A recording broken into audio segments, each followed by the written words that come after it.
गोगामड़ी के हत्यारे को फांसी दो, फांसी दो। गोगामड़ी के हत्यारे को फांसी दो, फांसी दो। कातिल जिंदा है, हम शर्मिंदा है, सारे कातिल जिंदा है। जांच में जो भी दोषी पाए जाएं, फांसी से कम कोई सजा ना हो, उससे कम की सजा ठाकुर समाज बर्दाश्त नहीं करेगा। गोगामणि जी की हत्या का सबसे बड़ा कारण वहाँ राजस्थान में विधानसभा का चुनाव था, उनका हथियार जमा हो गया था कि चुनाव हो चाहे कोई विपरीत परिस्थितियाँ हो, हमारी जो हथियार है, हमारी जो सुरक्षा सामग्री हो, उसे जमा न किया जाए। अगर ये मांगे हमारी पूरी नहीं होती है, गोगामणि के हत्यारों को फांसी से कम की सजा मिलती है, तो पूरा देश के पूरे छत्तीस सड़क पर उतरेंगे और सड़क से सदन तक इसकी लड़ाई लड़ी जाए।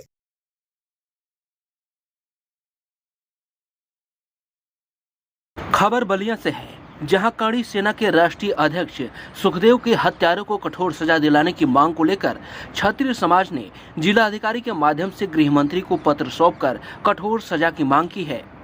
इस दौरान कड़ी सेना के जिला अध्यक्ष ने पत्रक में कई प्रमुख मांगे भी रखी हैं, जिसमें सुखदेव के हत्यारों को जांच कर कठोर कार्रवाई की मांग करते हुए संपत्तियों को जब्त किया जाए, साथ ही सुखदेव की हत्यारों को फांसी से कम की सजा न हो। क्षत्रिय समाज के सभी प्रमुख व्यक्तियों को सुरक्षा सुनिश्चित किया जाए और क्षत्रिय समाज में जिन लोगों पर जान का खतरा हो, चुनाव आदि के समय उनके हथियारों को जमा नहीं कराया जाए।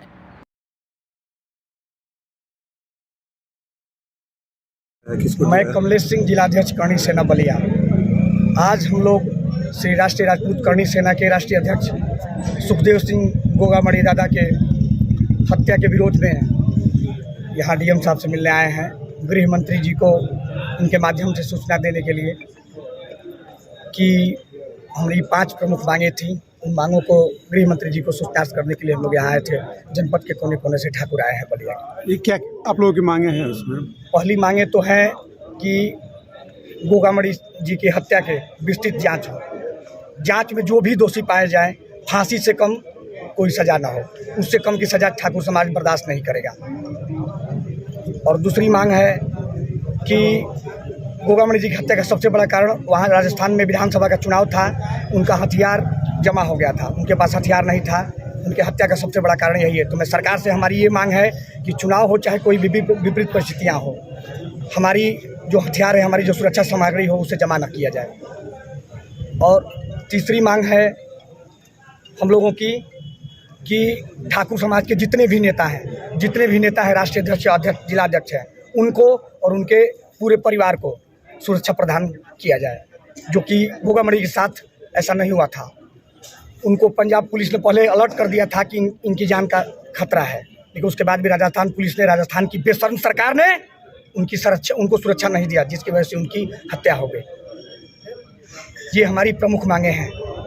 और एक मांग है कि क्षत्रिय समाज के साथ हरदम अन्याय हुआ है, कभी धर्म के नाम पर, कभी जात के नाम पर क्षत्रिय समाज के साथ हरदम अन्याय हुआ है, दो तरफा कार्रवाई हुई है।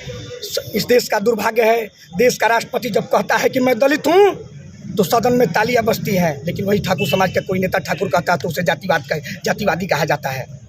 ये हमारा दुर्भाग्य है। इस तरह का भेदभाव हमारे साथ ना हो। तो छत्तीस समाज 36 कौम की लड़ाई लड़ता है। भाइयों, हमें जातिवादी कहा जाता है। कैसे जातिवादी हम हो गए? हमने वर्ण व्यवस्था को उत्पन्न किया था। वर्ण व्यवस्था में क्या व्यवस्था थी? हमारे बड़े भाई रजनीकांत भैया ने इस बात की जानकारी मुझे दी। ये बताइए, हम कहाँ से जातिवादी हो गए? जब हमारे घर बच्चा होता था तो उसको एक हरिजन परिवार, जिसको चमैन दादी हम लोग कहते थे, वो नाड़ काटने आती थी।